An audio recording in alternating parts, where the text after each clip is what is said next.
when I speak about fiber basics, see, this entire networking industry lies in to transmit your data from one point to other.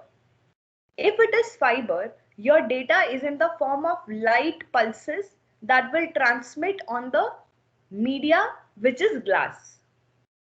While it was copper connectivity, your signals were in the form of electrical signals and your transmission media was copper metal. But in FTTH or a normal fiber connectivity, remember your data is in the form of light pulses and it will transmit on the glass. Why I'm discussing all this? Because this light pulses is associated with certain words that you will see in the technical data sheets of the FTTH product portfolio. What is the meaning of each and every word? I want you to understand that.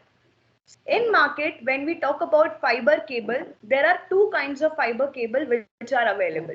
One is single mode fiber cable, other is multi-mode fiber cable. So is anyone aware of it? What kind of cable will be utilized for what kind of situations? Anyone would want to answer this?